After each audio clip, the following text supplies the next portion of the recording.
आज हम जी जरा बात करेंगे पाकिस्तान की, कराची की, सिंध की, बलूचिस्तान की, और उसके अलावा जाहिर है आजकल जो सबसे हॉट टॉपिक है कि इंडिया और चाइना के बीच में जो टेंशन चल रही है उस पर भी हम बात करेंगे। उसके लिए जो मेहमान आज हमारे साथ हैं आप सब उन्हें जानते ही हैं, बल्कि ट्विटर पे तो लोग अक्सर लिखते रहते हैं कि फिर बुलाइए और आपके शो में बुलाइए और देखना चाह रहे हैं, सुनना चाह रहे हैं। तो बिल्कुल हमें जी ज्वाइन किया है आरिफ जाकिया साहब ने, जो कि ह्यूमन राइट एक्टिविस्ट भी हैं और बहुत अच्छी बातें करते हैं और बड़े पोलाइट से हैं। तो लेकिन ये कि बाज़ दफा कुछ बातें ऐसी कह जाते हैं जिस पे लोग जरा शोर मचाने लगते हैं। बहुत शुक्रिया सर कि आपने ज्वाइन किया। थैंक यू वेरी मच अजीज दोस्तों, अस्सलाम वालेकुम, नमस्ते, सत श्री अकाल, गुड आफ्टरनून। सर मुझे ये बताइए, अभी आपने मेरे पास नाम भी लिखा हुआ है, नवाबजादा मेहर बलोच का आपने इंटरव्यू किया है, एम आई राइट? तो सर क्या महसूस किया, क्या बात हुई आपकी? वैसे तो खैर मैंने देखा था, लेकिन आप फिर भी बताइए कि आपने क्यों सोचा कि उनका इंटरव्यू बनाना चाहिए और बलूचिस्तान की बात होनी चाहिए। यहाँ तो बहुत कम हम बलूचिस्तान पे बात करते हैं पाकिस्तान में। पाकिस्तान में तो बलूचिस्तान पे आप बात ही नहीं कर सकते। और मुझे कोई एक, इतने बड़े बड़े एंकर हैं, जर्नलिस्ट हैं, पॉलिटिशियंस हैं, कोई एक बता दें जिसने बलूचिस्तान का दौरा किया हो, जिसने किसी मामले पे मिसिंग पर्सन्स, मास ग्रेव्स मिलती हैं, सब चीज़ें हैं। तो पाकिस्तान में तो कोई बात नहीं कर सकता ना। बलूचिस्तान तो एक नॉन इश्यू है। हाँ, कश्मीर पे बात कर सकते हैं आप वहाँ पे। असल मसला कि मैं मेहरान के पास क्यों गया था, तो भाई मेहरान बलोच मैंने 2001 में मैं जब यूएन में गया ना, तो मैंने देखा कि एक यंग लड़का ऑक्सफोर्ड इंग्लिश में तकरीर कर रहा था बलोच इशू पे। मैंने कहा ये कौन है? तो मुझे बताया गया कि ये मेहरान बलोच हैं, नवाब खैरबख्श मरी के साहबजादे। मैंने उनको 15 साल स्ट्रगल करते हुए देखा है। मैंने बड़े बड़े सरदारों को और उनके बच्चों को देखा है, उनका लाइफ स्टाइल देखा है, लेकिन मेहरान के अंदर मैंने वो सरदारों वाली बात कभी देखी नहीं। एक साधारण आदमी जो अपनी जिंदगी में बेहतरीन तरीके से रहता है, लेकिन जहां कौम के कॉज के लिए जाता था, जैसे हम world conference against racism attend करने गए थे साउथ अफ्रीका, तो वहां पे वो चाहते तो 5 स्टार होटल में रह सकते थे, लेकिन बिल्कुल वर्कर्स की तरह उन्होंने बलोच इश्यू को वो किया। और मैंने 15 साल देखा कि Mehran has done a wonderful job to bring the awareness about Baloch issue, जिसके बारे में जैसे पाकिस्तान में कोई नहीं बोलता था, ऐसे दुनिया में कोई नहीं बोलता था। मैंने मेहरान से जैसे पूछा कि बलोचिस्तान का इशू क्या है, तो उन्होंने मुझे कहा कि आप लोगों की समझ में एक बात नहीं आती कि मकबूजा, ऑक्यूपाइड इज समथिंग, बाकी सब इशू एक्सप्लॉयटेशन वगैरह छोड़े, बोला हम कब्जा क्या हुआ जगह है। तो 11, आपके पिछले प्रोग्राम में भी मैंने बताया था कि 11 अगस्त 1947 को बलूचिस्तान आजाद हो गया था, और पाकिस्तान फौज ने 1948 में लश्कर कशी करके खान ऑफ कल्लात, जो कि नुमाइंदा थे पूरे बलोच कबाइल के, उनसे जबरदस्ती साइन कराई गई थी। तो मैं बलोच इशू को सपोर्ट करता हूं, बलोच स्ट्रगल को सपोर्ट करता हूं। फिर इसके बाद पाकिस्तान ने बलोचिस्तान में जो चीजें की हैं, economic exploitation, political exploitation, physical genocide, उसके बाद तो हर इंसान का फर्ज है कि उनकी मदद करे एक जालिम और जाबिर फौज से जो जुल्म हो रहा है। तो मैं इसलिए मेहरान के पास गया था कि आई नो कि he is a true Baloch leader, वो मदरलैंड के लिए काम कर रहा है। चाहता तो ये बलोचिस्तान के सबसे बड़े सरदार का बेटा है, चाहता तो आराम से अय्याशी से अपनी जिंदगी गुजारता है, उसके ऊपर स्विट्जरलैंड जाने पे पाबंदी लगती है, उसके ऊपर रोज यहाँ पे क्या क्या कंस्पायरेसीज होती हैं, ये सब कर रहा है। तो फिर मेरे पास और क्या चॉइस थी कि बलोच इशू के लिए मेरे पास है और भी बहुत सारे लोग हैं, लेकिन मेरे पास जो अवेलेबल सोर्सेज थे उसमें Mehran is the most authentic. तो मैं उनसे पूछने गया था कि भाई क्या क्या चीजें चल रही हैं, और उन्होंने बड़े तहम्मुल से, बड़े उससे और क्लैरिटी के साथ जवाब दिया है। मेहरान की आदत है कि वो इबाम में बात नहीं करते। तो बलोच इश्यू है, एक कब्जा क्या है पाकिस्तान ने, अगर आप कब्जा कर लेते हैं किसी जगह पे, इसके बाद आपका रवैया इतना अच्छा होता है उस कौम के साथ, उन लोगों के साथ, आप उनके इतने राइट्स देते हैं कि वो कहते हैं छोड़ो, कब्जा किया तो कोई बात नहीं, हम लोग अच्छे को एग्जिस्टेंस में रह तो रहे। लेकिन आप उन पे जुल्म दर जुल्म 50 साल से, 71 से बॉम्बार्डमेंट जो शुरू हुई है तो आज तक, तो लिमिट होती है। तो I totally support Baloch issue.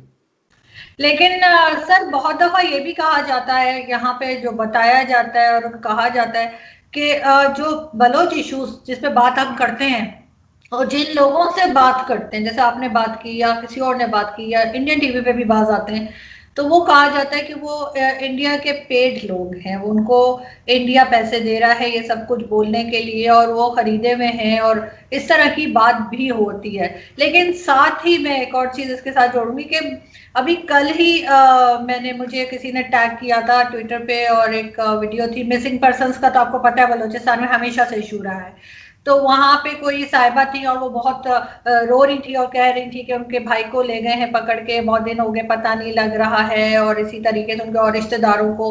तो उस पे मैंने जो जर्नलिस्ट, हमारे जो टॉप जर्नलिस्ट हैं जितने 3-4, उनको मैंने टैग किया, मैंने प्राइम मिनिस्टर को टैग किया, मैंने कुछ वहाँ के जो चीफ मिनिस्टर हैं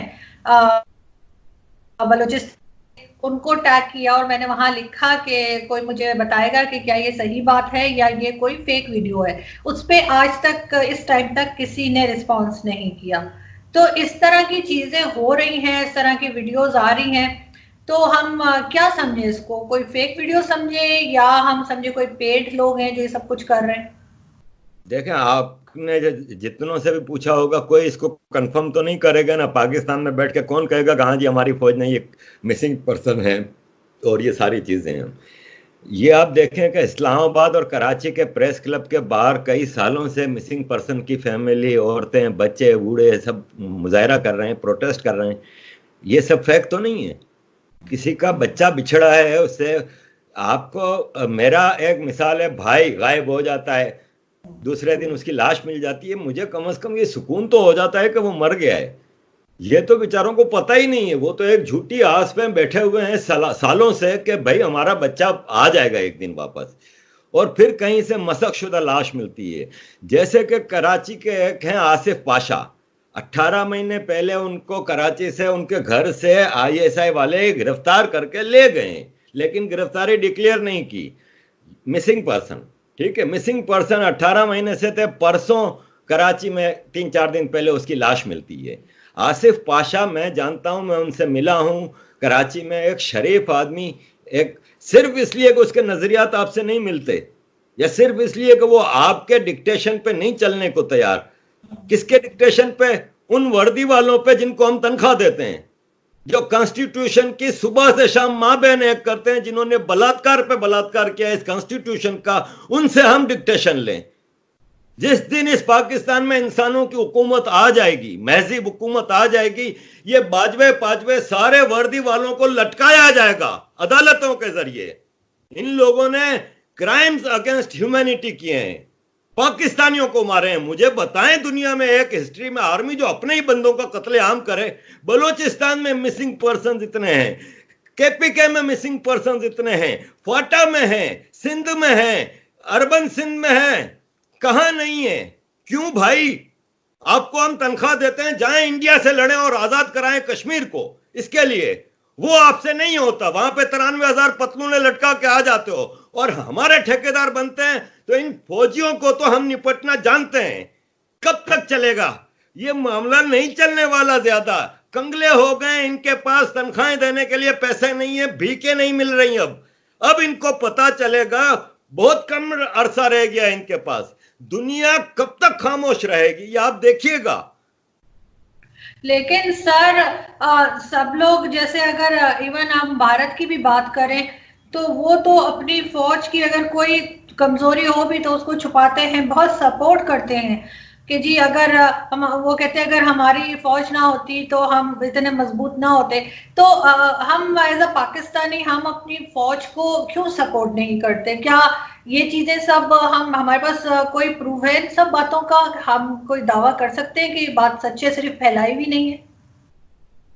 देखें, इंडिया की आर्मी कोई अस्करी सीमेंट नहीं चलाती, कोई शादी हॉल नहीं चलाती, कोई जमीनों पे कब्जे नहीं करती, कोई DHA नहीं बनाती, कोई बहरिया टाउन बना के एक दुनिया के करप्ट तरीन, जाहिल तरीन इंसान को मलिक रियाज बना के पाकिस्तान का अमीर तरीन आदमी नहीं बनाती भारतीय फौज। भारत की फौज को मैं सलाम करता हूं सिर्फ एक बात पे, कि वो अपने कॉन्स्टिट्यूशन, अपनी पॉलिटिकल लीडरशिप के ऑर्डर्स को फॉलो करती है। हमारी आर्मी तो बेगैरत है, हमारी आर्मी को हम सपोर्ट करेंगे जिसने हमारे अपने भाइयों को मारा है।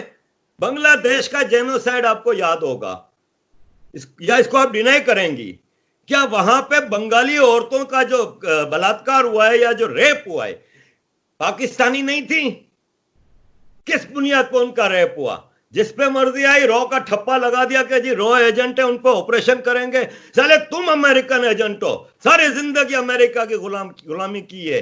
जिसने उसामा बिन लादेन को पकड़ाया था, कर्नल इकबाल सईद, उसके घर की वीडियो कल रात वायरल हो रही है, जिसमें है वतन के सजीले जवानों गाना गा रही है, और ये जितने कर्नल पर्नल सारे भागे हुए अमेरिका में अय्याशी की जिंदगी गुजार रहे हैं, हाथ में विस्की के गिलास पकड़े हुए हैं। ये फौज की हम इज्जत करें?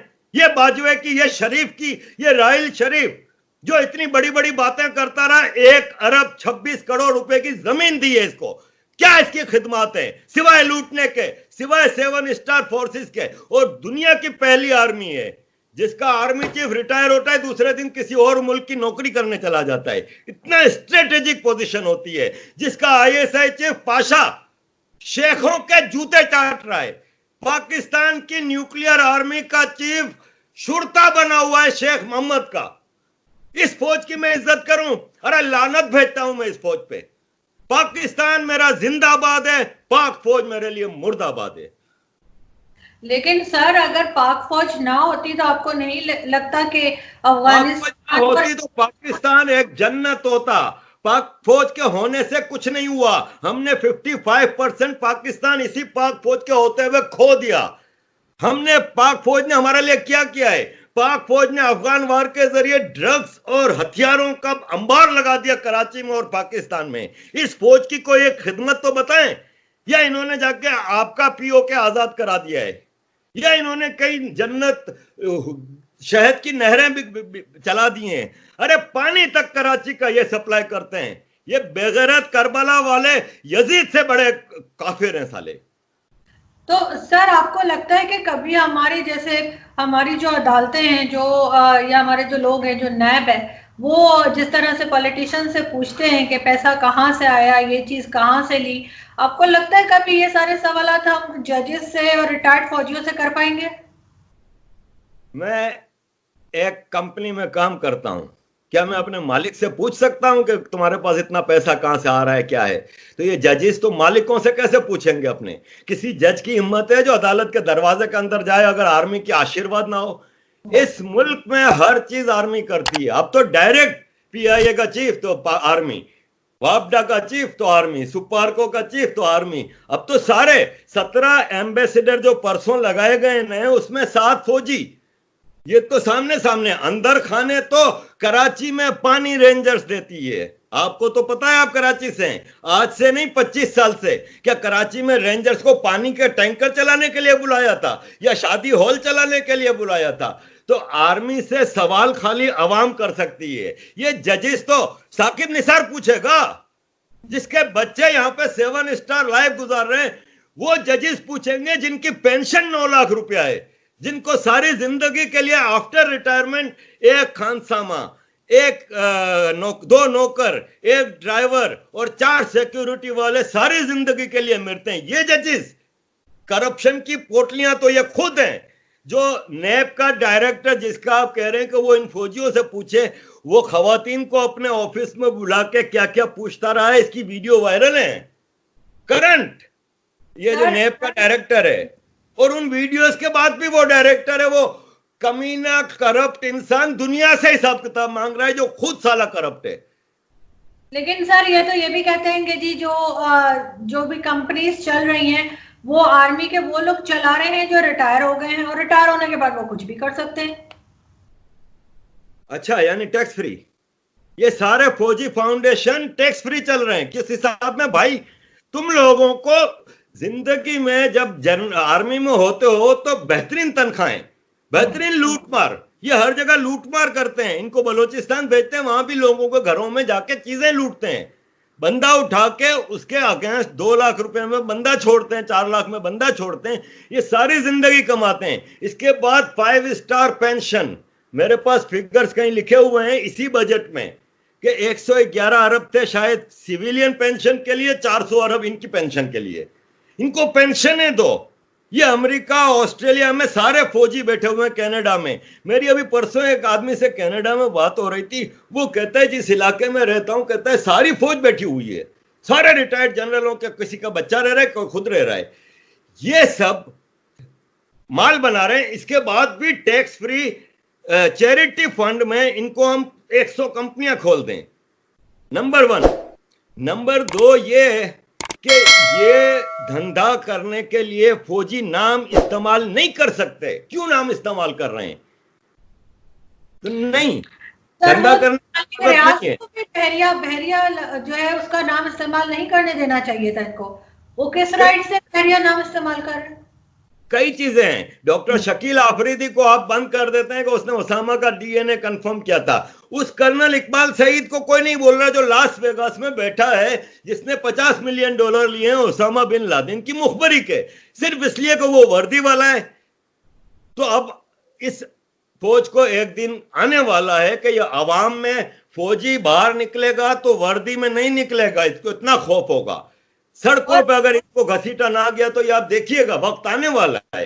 22 करोड़ पाकिस्तानी मर रहा है रोज की बुनियाद पे, भूख की बुनियाद पे, और उनकी दाद रसी कराने के लिए जो पपिट आता है लाड़का ना, उसको 135 किस्म के खाने बना के सालिम हरम और पता नहीं क्या क्या इनको खाने खिलाए जाते हैं। ये बेगैरतों का टोला है। और सर अभी जैसे हम थोड़ा इनकी पॉलिटिशियंस की बात करें तो अभी जो बजट आया है उसमें जितने पार्लियामेंटेरियंस हैं उनकी फैमिली के लिए, यानी फैमिली मेंबर्स के लिए इंटरनेशनल 25 टिकट साल में। मतलब मैं तो सुन के हैरान हो गई कि ये कैसे हो सकता है, कैसे पॉसिबल है पाकिस्तान जैसी कंट्री में। अरे ये पाकिस्तान के जो ब्यूरोक्रेट्स और पॉलिटिशियन है ना, ये जब इधर आते हैं, ये मैं आपको क्या बताऊं, ऐसे खिलाड़ी भी हैं। यूरोप वगैरह में आते हैं, अपने दोस्तों के जो पर्सनल दोस्त तो हर पाकिस्तानी का होता है ना, जो कहीं ना कहीं सेटल होता है, उसके पास रहते हैं और उसको कहते हैं कि यार किसी हॉस्पिटल से 50,000 पाउंड का बिल चाहिए कि मैंने इलाज कराया इधर, कहीं से जेन्युइन बिल चाहिए। अच्छा, क्योंकि इनको इलाज मुआवजा फ्री है, बीमारी नहीं तो पैसा तो लेना है ना। वो बंदा इनको जेन्युइन बिल बना के देता है 50,000 का, 5,000 पाउंड वो खर्चा भी कर देता है उस पर, वो बिल जमा करा के ये पैसे लेते हैं। आप ये बात कर रहे हैं जिस तरह लूटा जा रहा है पाकिस्तान को। आर्मी, ब्यूरोक्रेसी, जजेस, पॉलिटिशियन वो जो इनकी मुट्ठी में है। पहले पीपल्स पार्टी को 5 साल मौका दिया, लूटो पुटो भाई, लूटो, हमारा हिस्सा दो। आप थी ना कराची में ये जो चाइना कटिंग, याद है? बिलियंस ऑफ डॉलर, रुपीज नहीं का धंधा था ये। 3 लोग मिले हुए थे, आर्मी, पीपल्स पार्टी, MQM, है ना। इसके बाद मौका दिया कि आप नवाज शरीफ साहब, आपने भी बड़े धक्के खा लिए, काफी अरसे से आप जेब से खा रहे हैं, तो अब थोड़ा आप कमा लें। 5 साल इनको मौका दिया। अब इन्होंने कहा ये भी भिखारी साला 22 साल से जहांगीर तरीन से लेके खा रहा है, खुसरो बख्तियार से लेके खा रहा है, फैसल वावड़ा इसको खिला रहा है, अली जैदी इसको खिला रहा है, अब इसके बंदों को भी कमाने का मौका दो। तो 2-2 टके के लोग ये इमरान इस्माइल जो काउंसलर की सीट नहीं जीत सकता, उसको गवर्नर बनाया हुआ है। तो ये है पाकिस्तान जनाब। लेकिन आरिफ साहब, यूरोपियन कंट्रीज तो एशियंस जैसी नहीं है, उनका तो सुना है बड़े ईमानदार लोग होते हैं, वो इस तरह के नकली बिल कैसे बना देते हैं इनको, जो पकड़ में भी ना है। आप तो लोग हर जगह होते हैं, यहाँ पे अखबारों में खबरें आती हैं। एक खातून है, उन्होंने चैरिटी जमा की, गोरी हैं, मुख्तलिफ लोगों से चैरिटियां जमा करती रही, बाद में पकड़ी गई। पता चला 2 महीने की इन्होंने 5 स्टार वेकेशन मनाने जमाइका गई थी, इतने लाख पाउंड खर्च किया, वहां डायमंड रिंग ली, बॉयफ्रेंड के साथ तस्वीरें वगैरह फेसबुक पे पकड़ी गई। खराब लोग कहाँ नहीं होते। 5,000 पाउंड यहाँ पे ईमानदारी से 9 घंटे रोज जॉब करें तो 3 महीने की तनख्वाह है। फैमिली के साथ एक 5 स्टार वेकेशन है। Vacation is very important in European life. वो पूरा साल पैसे जमा करते हैं, 100-200 पाउंड के घर में हम वेकेशन पे जाएंगे 15 दिन के लिए। हमारे यहाँ भी होता है, हम जाते हैं उम्रा करने, हज करने, ये वेकेशन पे जाते हैं। 5,000 पाउंड या 10,000 पाउंड फिर बिल होते हैं, कई बार लाखों में भी चले जाते हैं, परसेंटेज पे होता है सारा काम, तो ये बन जाते हैं। दूसरा ये है कि आपने कहा यूरोपियंस यहाँ के हॉस्पिटलों में क्या पाकिस्तानी नहीं काम करते, इंडियन काम नहीं करते, बंगाली काम नहीं करते, हर नस्ल का काम करते हैं। एफ्रो डिसेंडेंट काम करते हैं, सारे लोग हैं, दुनिया भरी पड़ी है इस इंग्लैंड में, तो ये चीजें आम है, मिल जाती हैं। बिल्कुल ठीक। और सर, कराची की जैसे अगर हम बात करें तो कराची कभी भी अगर जाना हो तो हम देखते हैं कि बहुत अरसे से यही देख रहे हैं कि इधर से कभी डेवलपमेंट का काम कहेंगे हो रहा है, सालों साल वो सड़क टूटी रहेगी, उसके बाद ये वो बना हुआ डाइवर्जन बनी हुई है, यहाँ से उधर से जाए जाए घूम के उधर से जाए। कराची का अगर आप 10 साल पहले गए हो, 20 साल पहले गए हो और आप आज जाए, एक ही हाल है। कराची को क्यों नहीं संभाल सक रहा कोई? रोड क्राइम वहां है, मोबाइल स्नैचिंग वहां है, सब कुछ वहां पे चल रहा है उसी तरीके से। कराची देखें, कभी भी उसको उसका जायज हक या वो नहीं मिला, ठीक है ना। कराची की नुमाइंदगी का भी इख्तियार आज तक एज सच किसी के पास नहीं रहा, जितना कि फिर एमक्यूएम के पास आया। और अब तो आपको पता है कि कराची में कितने ग्रुप्स हैं और कितने नुमाइंदा हैं, सब कुछ है। आपने जो सवाल किया है, मैं उसी के उस पर रहता हूँ, पॉलिटिक्स से हट के। देखिए, मैं जमशेद टाउन का नाजिम था, खालिद बिन वलीद रोड पूरी हमने, सिटी गवर्नमेंट की रोड थी वो, टाउन की रोड नहीं थी, तो सिटी गवर्नमेंट के ताउन से टाउन ने वो रोड बनवाई। मुझे याद नहीं फिगर का, लेकिन करोड़ों की, बहुत बड़ी रोड है। तो इसके 2-3 दिन बाद अचानक रात के 1:30 बजे मुझे एक हमारे स्टाफ का फोन आया जमशेद टाउन का कि सर वो खालिद बिन वलीद रोड पे खुदाई हो रही है। मैंने कहा मेरी करोड़ों की सड़क जो मैंने अभी अवामी पैसे से बनवाई है वो खोद दी इन्होंने। मैं उसी वक्त गाड़ी लेके पहुंचा उधर, तो पता चला वो सामने किसी मेमन की बिल्डिंग बन रही थी, उसमें पानी की पाइपलाइन डालनी थी, नकली पाइपलाइन के लिए सड़क खोद दी इन्होंने। आवाम की सड़क है, मेरे बाप की नहीं है, आवाम के पैसे से बनती है, उसको एक बिल्डर अरबपति 2 मिनट में खोद के रख देता है। ये एक मिसाल दी, ऐसे आपको जहां थोड़ी खुदाई मिले तो आप समझ जाएंगे कहीं इलीगल कनेक्शन हुआ है। दूसरा ये होता है कि मैं जब एक बार, मैं तो यहां से 25 साल बाद गया था, 84 में पाकिस्तान छोड़ा था, 2005 21 साल बाद गया था, ठीक है। मुझे पाकिस्तान का बेसिक करप्शन का और गवर्नेंस का ऐसा सिस्टम नहीं पता था। मुझे एक दिन एक दोस्त है जाती मेरा, उसका फोन आया कि तुमने बड़े पैसे बनाए। मैंने कहा किस चीज के?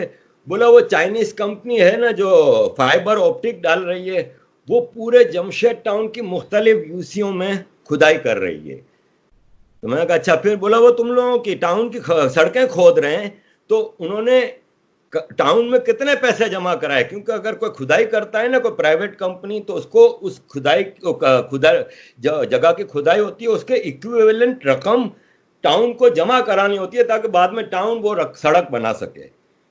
मैंने कहा अच्छा। मैंने फाइल मंगवाई तो पता चला कि 11 यूसियों में सड़क खोदनी थी, जिसकी टोटल वैल्यू थी 16 या 17 करोड़ रुपया। 16 लाख का चेक पड़ा हुआ था फाइल में। मैंने कहा ये क्या है? अब वो जो टीएमओ होता है ना, जो ऑफिसर, वो घबरा गया। उसने कहा आरिफ भाई आपको इसमें अभी हिस्सा मिलेगा। मैंने कहा किस चीज का हिस्सा भाई? बोला आरिफ भाई इन्होंने ऑफिशियली 16 लाख जमा कराए और बाकी टाउन के साथ डील हुई है, तो हिस्सा आपको मिल जाएगा। तो मैंने कहा ये तो नहीं होगा भाई। मैंने कहा मैं तो यहाँ फिर वापस कैसे लंदन जाऊंगा, मैं अल्ताफ भाई को मुंह कैसे दिखाऊंगा अगर ये सब चीजें होंगी तो। मैंने बड़ा हंगामा मचाया, मुस्तफ़ा कमाल को बुलाया गया, और फिर मुस्तफ़ा कमाल ने मुझे कहा कि आप इस मामले से हट जाएं, मैं देख रहा हूं। क्योंकि इनको पता था कि ये आया है लंदन से। मेरे बारे में शुरू से बोल दिया गया था कि वायसराय ऑफ लंदन आ रहा है, अल्ताफ भाई का एजेंट आ रहा है। तो मुझे आप यकीन माने, मेरे इस्तीफे से 2-3 महीने पहले मेरा टीएमओ एक दिन आया, मुझे कहता है कि सर आपका हिस्सा, इसके हाथ में एक लिफाफा था। मैंने कहा किस चीज का हिस्सा? बोला सर पिछले 1 साल से आपका हिस्सा हम बांट लेते हैं। मैंने कहा किस चीज का हिस्सा? बोला आप जितने चेक साइन करते हो ना 10% नाजिम का होता है उसमें।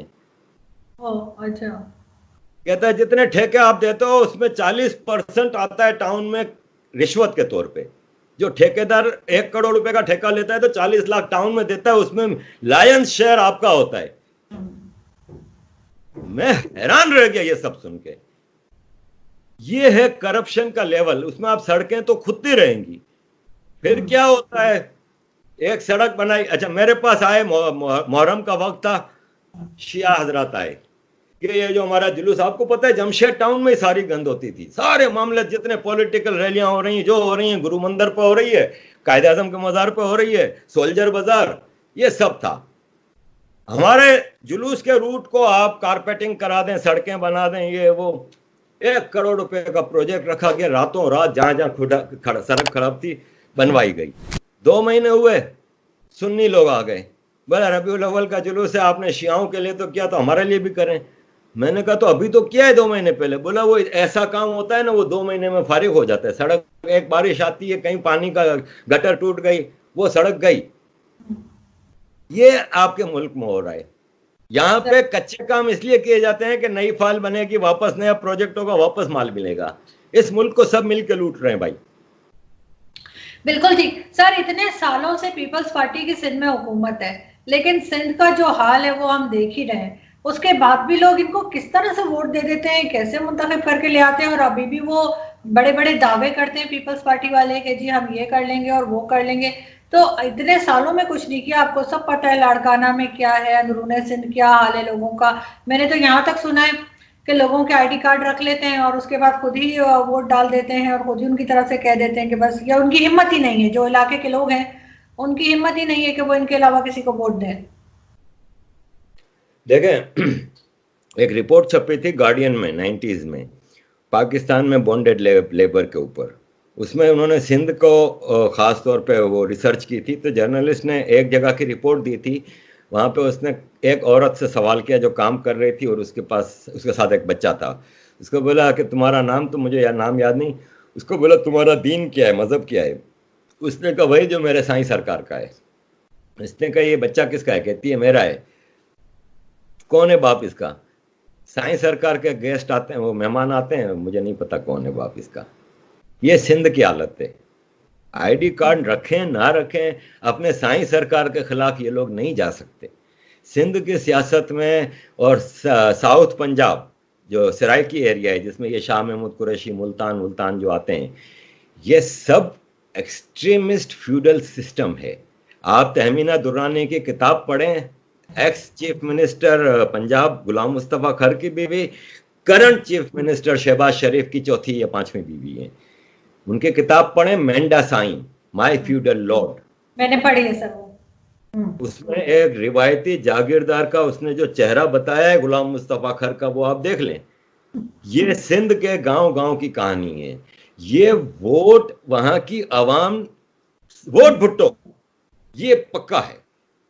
जब भी सिंध में पीपल्स पार्टी हारी है, धांधली से हारी है, वरना पीपल्स पार्टी का ये गुलाम है, सदियों से गुलाम है और गुलाम रहेंगे, कुछ भी कर लें आप इनसे। ठीक, बिल्कुल। लेकिन सर, आप किस तरह से देखते हैं जो अभी रिसेंटली इंडिया और चाइना के बीच में जो टेंशन है, उस पर आज जो राहुल गांधी ने कहा कि नरेंद्र मोदी जो है वो एक्चुअली सरेंडर मोदी लिखा है ट्विटर पे, आप चेक कर सकते हैं। तो आपको लगता है कि इस तरह की कोई बात है, वाकई में ये सरेंडर करने लगेंगे? शुरू में तो ये मान भी नहीं रहे थे कि इनके कोई किसी किस्म की कोई शहादत हुई है, कोई फौजी इनका इस तरह से पकड़ा गया या कुछ हुआ है। अब आहिस्ता आहिस्ता करके वो फिगर जो है वो एक फिगर सामने आ गई है। और टेंशन अगर होती है, मैं तो चाहती हूँ कि ना हो टेंशन, ना चाइना में हो और ना भारत में हो, इसलिए कि अगर इन दोनों की होती है तो पाकिस्तान बच नहीं सकता, ना अलग रह सकता है। आपको पता है कि चाइनीज जो है उनके साथ हमारे किस तरह के टर्म्स हैं और किस तरह का बिजनेस है या जो कुछ भी है। तो उसके लिए पाकिस्तान तो ऑटोमेटिकली जो है वो चाइना के साथ खड़ा होना ही पड़ेगा। तो आपको लग रहा है कि कुछ टेंशन इनकी डिफ्यूज हो सकती है, कोई तरीका है, या ये बढ़ती हुई नजर आ रही है?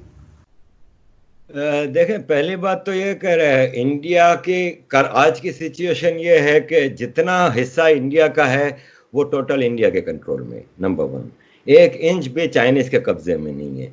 हाँ, चाइनीज के कब्जे में इंडिया के वो इलाके हैं जो राहुल गांधी के ग्रेट ग्रैंडफादर नेहरू ने दिए थे 62 की वॉर में जो हारे थे। तो surrender Singh is Congress, surrender Singh is Nehru and the clan, इसमें कोई दो राय नहीं। इन्होंने हमेशा सरेंडर किया है। इन्होंने पाकिस्तान के आगे सरेंडर किया है। आपके 26/11 में पाकिस्तान के एक अनऑफिशियल लश्कर जाके बंबई में हमला कर देता है शरीफ लोगों के ऊपर, सिविलियंस के ऊपर। उधर सरेंडर कर दिया। मनमोहन सिंह साहब ने कह दिया हम क्रिकेट नहीं खेलेंगे। मोदी जी होते तो बताते। अब इस तरफ आते हैं, चाइना की तरफ। देखें, पहली बात तो ये है कि मोदी ने झूठ बोला, पहले नहीं बताया कि हमारे बंदे गिरफ्तार हैं। अब चाइना ने ऐलान किया कि हमने 10 फौजी इंडिया के छोड़े, पहले नहीं बताया कि इन्वेजन किया था। तो मुझे ये बता दें कि एक जंग, हालत जंग है, उसमें आप क्या एक्सपेक्ट करते हैं कि एक फौज का जो सरबराह है नरेंद्र सिंह मोदी, वो आपको मैदान जंग की एक एक डिटेल बताएगा? राहुल को बताएगा, राजदीप सरदेसाई को बताएगा, वो बरखा जो माइक लेके वहां पे पहुंची हुई है उसको बताएगा? इंडिया का वो जो लीडर, जो जंग इस वक्त हालत जंग है, क्या आज तक हिस्ट्री में आपने सुना है कि जंग के दौरान लीडर दुनिया को बता रहा है कि मेरे अगले स्टेप क्या है, मेरे इतने फौजी उन्होंने कब्जे किए हैं? बेवकूफी की बातें। तो राहुल की बातों का बुरा नाम मनाया करें।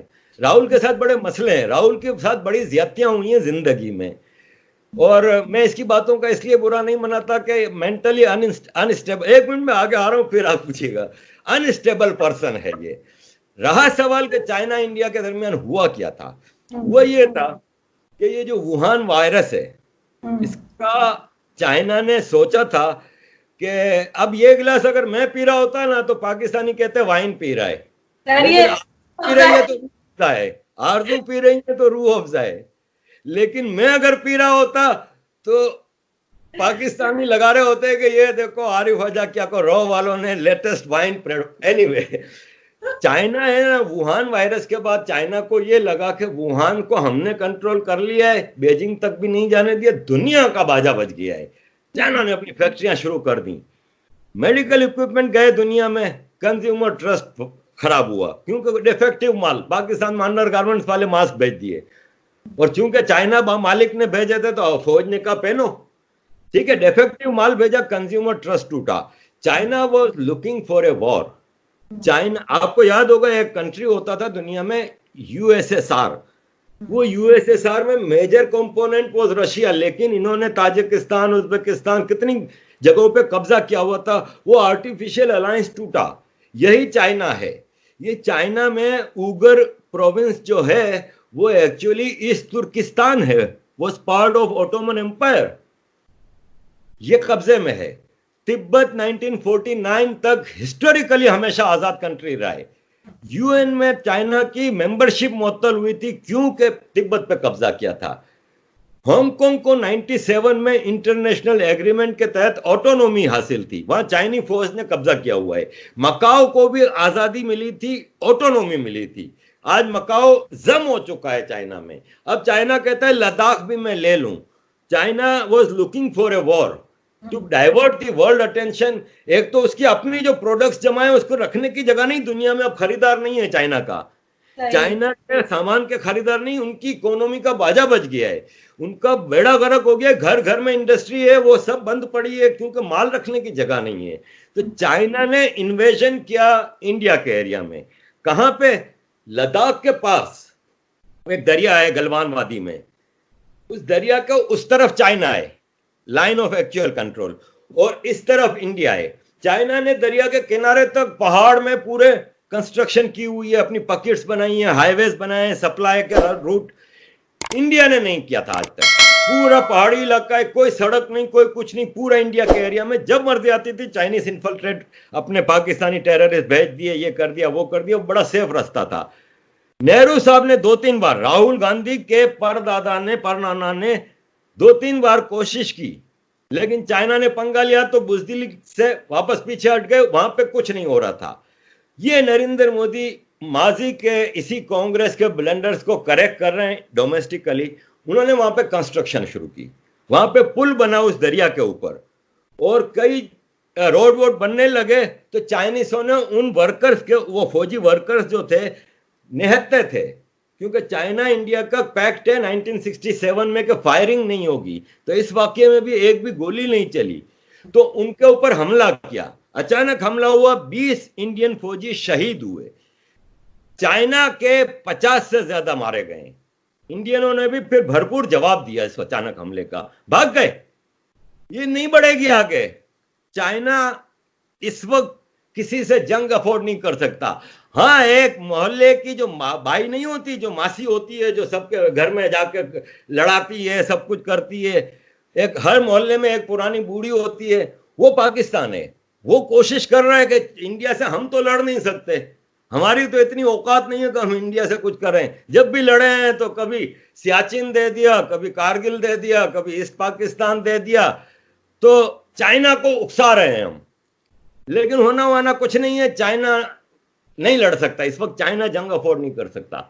लेकिन सर उनके तो अपने कुछ पॉलिटिशियंस हैं जिनकी ऑडियो क्लिप जो है वो भी कहीं से रिलीज हुआ है, जिसमें वो कह रहे हैं कि जो कारगिल है वो पाकिस्तान को दे देना चाहिए और लद्दाख जो है वो चाइनीज को दे देना चाहिए। लेकिन चाइना की पहले से भी सुनने में आ रहा है कि कुछ टेंशन चल रही थी इंडिया के साथ, ये पाकिस्तान उसको कर रहा है, मैंने ऐसा कुछ नहीं सुना। लेकिन ये कि हाँ पाकिस्तान साथ हो सकता है जरूर दे रहा हो, क्योंकि चाइनीज कि तो हमारे माई बाप है ना, चाइनीज के आगे तो हम बोलते नहीं है। लेकिन जो टेंशन थी चाइना के बॉर्डर के ऊपर वो पहले से चल रही थी इंडिया की। और ये अभी आपको क्या लग रहा है, एक हफ्ता लगेगा, 2 हफ्ते लगेंगे? अभी 23 को कोई मीटिंग भी सुना है ना कि हो रही है रशिया में, के कहाँ पे इन लोगों की, तो वो आपको लग रहा है कि कुछ प्रोसेस हो सकेगा, कोई पीस प्रोसेस हो सकेगा, कुछ आराम से बैठेंगे दोनों? जहां तक मैं as an student of these affairs ये समझता हूं कि ये मामला खत्म हो गया है, ठीक है, अब ये आगे क्लैश नहीं होगा। क्यों कि चाइना ने, एक होता है ना कि आप टेम्परेचर नोट करने के लिए एक छोटा सा काम कर लेते हैं तो देखने के लिए कि क्या रिएक्शन आएगा, तो रिएक्शन फ्री वर्ल्ड का ये आया कि सब ने कहा कि वी स्टैंड विथ इंडिया, और सिवाय पाकिस्तान के कोई भी चाइना के साथ नहीं खड़ा।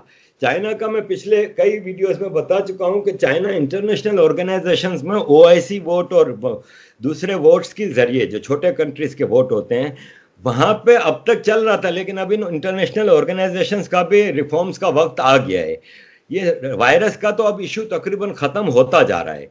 वायरस खत्म होगा तो दुनिया चाइना को कंटेन करेगी। यहाँ पे ये मसला है कि पाकिस्तान में नहीं कह रहा कि पाकिस्तान के कहने पे चाइना कुछ कर रहा है, जाहिर है चाइना किसी के डिक्टेशन पे थोड़ी चलता है। मासी मुसीबतें वाली बात कि पीछे से ये चीजें करनी वो एक अलग चीज है, और खासतौर पे अभी तो वो पाकिस्तान खूब पेट्रोल छिड़क रहा है, ठीक है। चाइना का इंडिया के साथ जो इशू है वो ये था कि 62 की वॉर से है ये मसले चल रहे हैं, क्योंकि अंग्रेज जब गया था तो उसको यहाँ पे कई अनरिजॉल्व इशू रखने थे ताकि ये लोग आपस में लड़ते रहें। चाइना की बॉर्डर के साथ कई रीजनल इश्यूज हैं जो कि कंट्रोवर्शियल हैं, जो चाइना इंडिया की कमजोर गवर्नमेंट्स की पॉलिसीज की वजह से उनको अपना कब्जा कंट्रोल में रखा।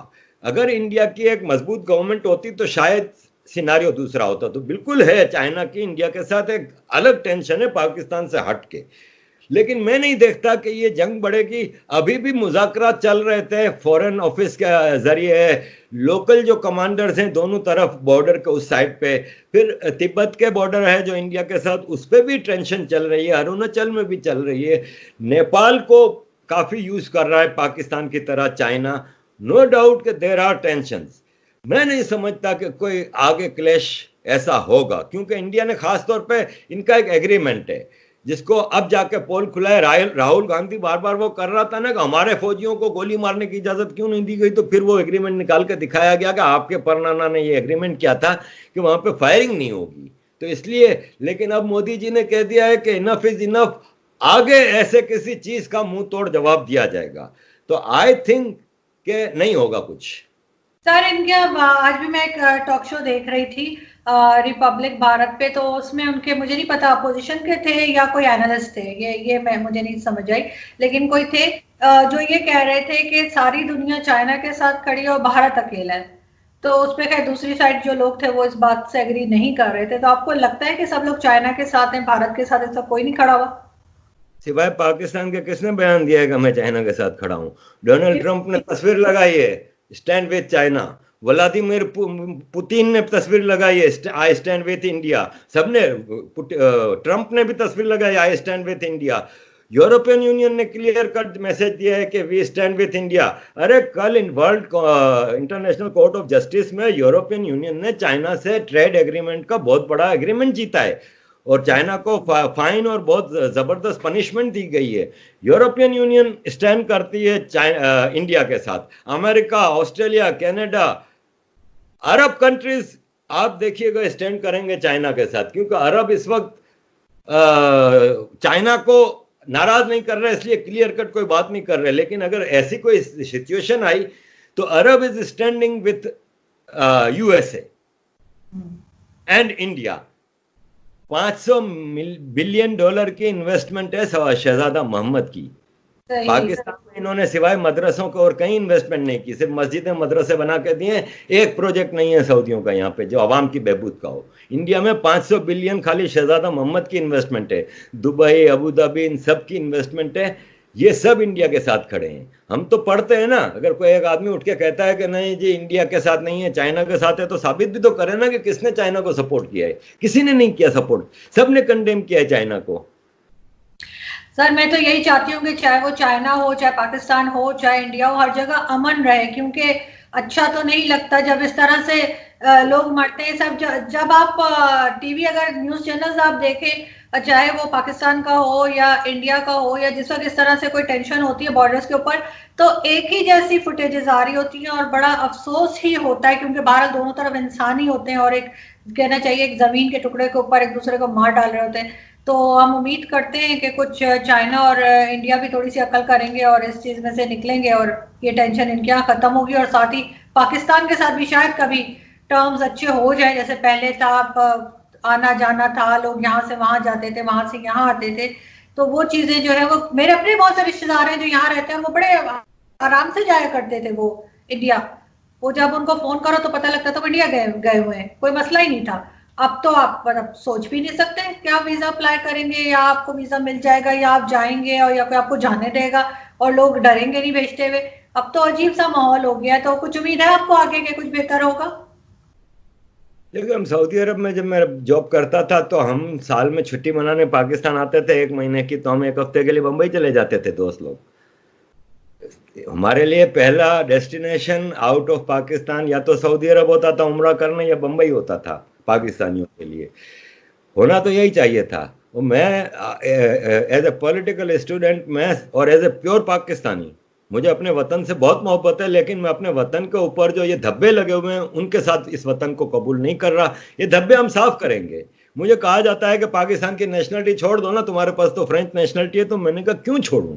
बल्कि एक साहब ने मुझे सवाल किया, इंडियन थे वो, कि अगर आपको इंडियन नेशनलिटी ऑफर होती है अगेंस्ट कि आप पाकिस्तान नेशनलिटी छोड़ो, तो मैंने कहा नहीं, मैं पाकिस्तान को क्यों छोड़ूं? मेरा मुल्क है, मैं उसके सुधारे के लिए मैंने अपनी जिंदगी के 25 साल दिए हैं और आगे भी दूंगा। तो हालात पाकिस्तान को बेहतर करने का एक ही जरिया है, वो ये कि ऑनेस्टली अपने गुनाहों का कफारा अदा करें। कैसे? जितने इंडियन टेररिस्ट आपने अपने पास रखे हैं हवाले करें उनके। जो इन्वॉल्व है इंडिया के साथ टेररिज्म, उसको कटहरे में लाएं, पाकिस्तान के कटहरे में लाएं बेशक, लेकिन ऑनेस्टली उसका मुहासबा करें, एक ऑनेस्ट कदम उठाएं इंडिया के साथ हाथ बढ़ाने का। मैं गारंटी देता हूं हर बार इंडिया ने, आपने 1 कदम बढ़ाया 10 कदम बढ़ाए। बीजेपी के वाजपेयी साहब ने चल के लाहौर आए, नरेंद्र मोदी साहब चल के लाहौर आए। जब देखते हैं कि पाकिस्तान में एक ऐसी लीडरशिप है जो चाहती है कि तब्दीली आए और इंडिया के साथ एक, देखिए इंडिया आपका बड़ा भाई है, उसको मान लेने में शर्म नहीं आनी चाहिए। हम क्यों शर्माते हैं? जो आपसे 7 गुना बड़ा कंट्री है, जिसकी इकोनॉमी आपसे 15 गुना ज्यादा बड़ी है, जिसकी आर्मी आपसे डबल पावर रखती है, ये पाकिस्तान को भी पता है। ये सब चीजें हैं तो आप माने कि हाँ आपका बड़ा भाई है, एक बड़े भाई की इज्जत दें। फिर अगर वो छोटे भाई की इज्जत आपको ना दे, फिर आप बोले आपके पास एक छोटी मार्केट है 22 करोड़ की, उनके पास 130 करोड़ की मार्केट है। आपका एक जावेद शेख अगर पाकिस्तान में फिल्म बनाता है तो वो 1 करोड़ रुपए की फिल्म बनाएगा, 2 करोड़ रुपए की फिल्म बनाएगा और उस पर 2 करोड़ या 1 करोड़ ही कमाएगा। यही जावेद शेख अगर इंडिया पाकिस्तान एक बहुत ही क्लोज ताल्लुकात होते और वो मिक्स एक फिल्म बनाते जो इंडिया में भी रिलीज होती पाकिस्तान में भी, तो वो 100 करोड़ की फिल्म बनाते। ये पाकिस्तानियों को समझना होगा कि चाइना आपको गुलामों की तरह ट्रीट करता है। सीपेक बनाता है तो मजदूर तक चाइना से आते हैं, मशीनरी तक चाइना से आती है, आपको लोकली इसका कोई फायदा नहीं होता। इंडिया ने राहत अली फतेह अली खान को हमेशा उसका जायज हक दिया, आतिफ असलम को दिया, आपकी सबा कमर लेके जाते रहे ये लोग, ये गुडविल गेस्चर्स थे, इन्होंने मौके दिए। लेकिन होता यह है कि फिर हम छुरा मारते हैं पीठ में। हम किसी तौर पे डिनाई कर ही नहीं सकते कि अजमल कसब और उसकी टीम पाकिस्तानी नहीं थे। कई जनरल्स ने किताबों में कहा है, इंटरव्यूज में कहा है, रिकॉर्ड है। तो जब वाजपेयी साहब चल के आए थे आपके पास, समझौता एक्सप्रेस शुरू हुआ था, सब कुछ था, हर चीज अच्छी जा रही थी। आपके खिलाड़ी आईपीएल में करोड़ों रुपए में बिके थे, सलमान बट, शाहिद अफरीदी, सोहेल तनवीर। क्या जरूरत थी आपको ये करने की? क्यों कर रहे हैं आप ये है मसला इस आर्मी का कि अगर इंडिया से अच्छे ताल्लुकात हो जाएंगे तो फिर आपको इस आर्मी की जरूरत कहां रहेगी? भाई आपके घर में एक चौकीदार है, उसकी नौकरी खतरे में है तो वो तो रोज घर में डाके डलवाएगा। रोज आपके घर में एक डाकू आएगा और वो झूठी एक लड़ाई होगी और आपको डरा के वो कहेगा और पैसा दो। घर के फैसले तो चौकीदार कर रहा है। तो मुश्किल है इंडिया के साथ मामला तय होना। मुझे नहीं लगता कि पाकिस्तान आएगी, क्योंकि सर जब तक कश्मीर भी हल नहीं होता तो ये चीज तो चलती ही रहेगी, क्योंकि वो छोटे मसला हल हो जाएगा। Okay, Gilgit Baltistan is not Pakistan. 1948 का रेजोल्यूशन यूएन का कहता है कि मामे का पुत्र है ना जो पाकिस्तान, वो पहले सब गिलगित बल्तिस्तान पीओके से निकल जाए पूरा। एक पाकिस्तानी नहीं चाहिए। यूएन रिजोल्यूशन है जिसको उठा के पाकिस्तान में घूमे जाते हैं। एक पाकिस्तानी नहीं चाहिए। फिर इंडियन वहां पे रेफरेंडम कराएंगे। इंडियन मींस के वो इंडिया का इलाका है तो इंडियन रेफरेंस कराएंगे ना, रेफरेंडम कराएंगे, वरना तो वो कहते हैं यूएन की फोर्सेस कराएंगी। लेकिन इंडियन फोर्सेस को कहा गया है कि वो इंडिया में रहें। तो ये इलाका तो पाकिस्तान का, जैसे बलोचिस्तान नाजायज कब्जा है वैसे ये भी नाजायज कब्जा है। पाकिस्तान अगर बचाना है, नया कॉन्स्टिट्यूशन लाएं, confederation of autonomous states, Sindh, Balochistan, जो अपने मामला खुद देखें जैसे अमेरिका की स्टेट्स देखती हैं। सेंटर के पास limited currency, defence, foreign affairs, उसमें भी जो आर्मी है, जो ब्यूरोक्रेसी है, कन्फेडरेटिंग स्टेट्स जो हैं उनके इक्वल रिप्रेजेंटेशन हो। ये नहीं है कि पंजाबी हर जगह बैठा हुआ है। इक्वल रिप्रेजेंटेशन हो, एम्पावर करें आप लोकल कम्युनिटीज को, तो आप ये लोकल मसले जो हैं केपीके में, बलोचिस्तान में, सिंध में, कराची में, ये भी सॉल्व कर सकते हैं। खत्म करें आर्मी को। इंडिया के आगे यूं हाथ जोड़ के कहें कि हम माफी मांगते हैं, हमने आज तक ये सब किया।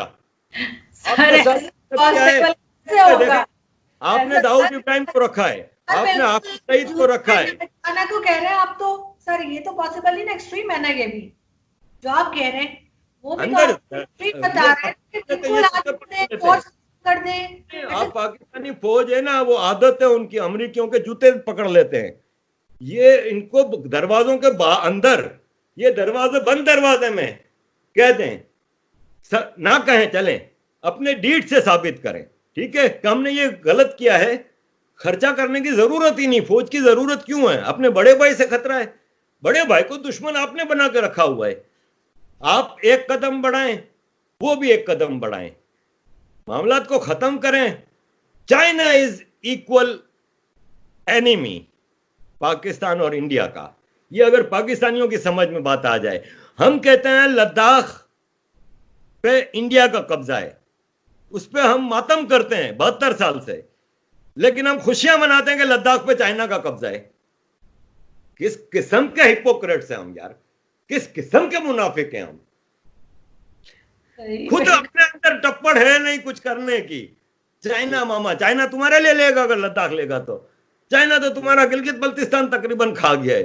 ग्वादर 91% ग्वादर पोर्ट की इनकम 25 साल चाइना को दे दी है। जैसे मोम्बासा पोर्ट है, जैसे जिबोती का पोर्ट है, जैसे इधर नेपाल है, ये सब पट्टे पे कंट्री दिए हुए। आपने भी ग्वादर और गिलगित बल्तिस्तान दे दिया है। ये तो है सर, गवादर को तो बिल्कुल आप सही कह रहे हैं, गवादर तो ऑलमोस्ट दे दिया है चाइनीज को। बहुत शुक्रिया सर कि आपने ज्वाइन किया, थैंक यू सो मच। बड़ा अच्छा लगा आपसे बात करके, और अपना बहुत ख्याल रखिएगा। फिर मिलते हैं।